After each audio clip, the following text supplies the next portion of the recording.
If you take the two most debated warriors in Hindu epics and strip away the plot armor, you're left with a massive disparity in cosmic power. On one side, you have Karna, the tragic sun prince of the Mahabharata. On the other, Indrajit, the demon prince of Lanka who literally conquered the heavens. Modern adaptations and films have created a heavy bias toward Karna. Audiences gravitate toward his story, the abandoned child fighting for social legitimacy and remaining loyal to a fault. He is a deeply sympathetic figure. Indrajit's lore is far more clinical and terrifying. He is the antagonist who captured the king of the gods, held him hostage, and systematically dismantled the strongest divine armies in creation. Answering who is definitively more powerful requires us to discard the emotional pull of these stories. We have to look strictly at the text, the power scaling, and the combat math recorded in the original scriptures. We will evaluate them using this scorecard, focusing on 3 objective metrics: their official warrior classification, the complexity of their arsenals, and their documented battlefield feats. Karna represents the gold standard of the Kurukshetra War, a warrior with peerless archery skills and stamina. Indrajit represents the apex of the war in Lanka, a sorcerer warrior utilizing celestial weapons to dominate entire battlefields simultaneously. In these ancient texts, power is measured by the sheer scale of the destruction a warrior can inflict.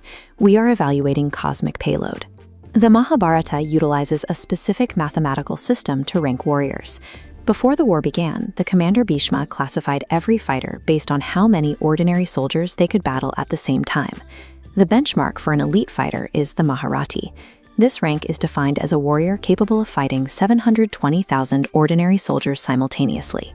It is the baseline for top-tier combatants. Bhishma rated Karna equal to 2 Maharathis combined, giving him the capacity to engage over 1.4 million soldiers at once. But the scriptures describe a tier beyond that, the Ati Maharathi, capable of fighting 12 Maharathis simultaneously. Indrajit holds the title of Ati Maharathi. In a single day of the war in Lanka, he tallied a solo kill count of 670 million Vanaras, nearly exterminating the entire opposing army by himself. Relying strictly on these scriptural tier classifications, Indrajit's baseline combat capacity is mathematically built to overpower several warriors of Karna's rank at the same time.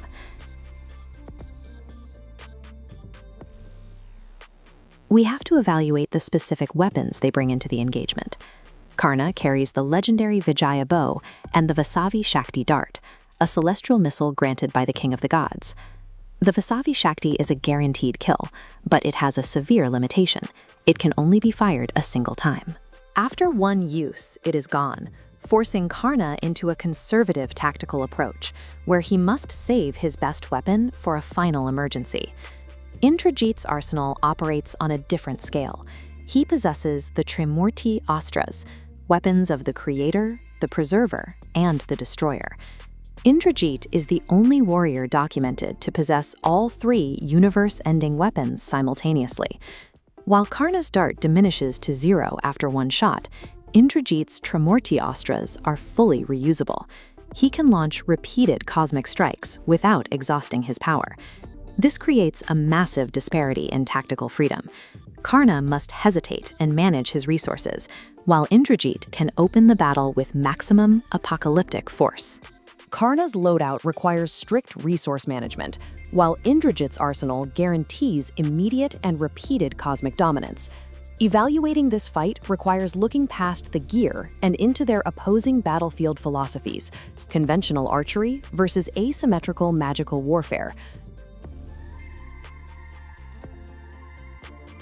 Karna adheres to traditional Kshatriya tactics. He stands visible on his chariot, fighting face-to-face in daylight, relying on direct archery to overwhelm his opponent. Indrajit utilizes Maya Yuddha, the application of sorcery and illusion to bypass the standard rules of combat. He avoids open confrontation, often fighting while completely invisible from behind cloud cover. He creates psychological illusions, such as a fake execution of a high-value hostage, specifically to induce shock and collapse the enemy's morale. Karna's fighting style requires a visible target. His reliance on direct confrontation leaves him completely exposed to an opponent who can strike from invisibility. Conventional martial prowess loses its effectiveness if the opponent utilizes asymmetrical magic to refuse a fair fight. Defensively, both men have paths to invincibility, but they handle them differently. Karna was born with natural, divine armor, but he carved it off his own body and gave it away to a disguised god as an act of charity. Without that armor, Karna fights while actively hindered by curses. Mid-battle, the earth swallows his chariot wheel, pinning him in place, and his mind blankly forgets the mantras needed to summon his weapons. Indrajit achieves invincibility through the Nikumbila Yajna. If he completes this pre-battle fire ritual, he becomes physically impossible to kill on the battlefield. Indrajit's vulnerability is entirely logistical. The only way to stop him is to ambush his sanctuary and physically disrupt the ritual before he finishes it. Karna's power is stripped away by unavoidable destiny and curses triggering during the fight. Indrajit only loses his power if his opponents successfully orchestrate a covert sabotage mission before the fight even begins. Karna enters his final battles with his power actively degrading, while Indrajit remains at absolute maximum power unless the enemy cheats the setup phase. When you weigh the data, the tiers, the weapons, and the tactics, the outcome is clear. In assessing raw cosmic power, Indrajit is the superior force. Plotting raw destructive capability against external curses explains this verdict. Karna plots high on destruction, but sits far right, pulled down by curses and single-use weapons. Indrajit maps to maximum destruction with minimal reliance on circumstance.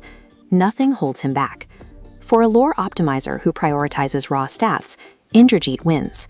He sits at the Ati Maharathi tier, wields 3 reusable Trimurti mechans, and holds an unrivaled solo kill count. He simply outscales the competition. This outcome removes the romance of the fair fight audiences crave, but it aligns with the power levels defined in the texts. If you want the superior, pure martial artist, and the rules explicitly banned magic, restricting both men to a grounded, visible archery duel, Karna's raw technical skill would make him the champion. But the epics include these magical layers, and they define these warriors by the tools and burdens they carried. Karna's legacy is defined by a great mortal fighting against an impossible fate. Indrajit represents a cosmic-level threat so complete that it required divine intervention just to create a loophole to stop him.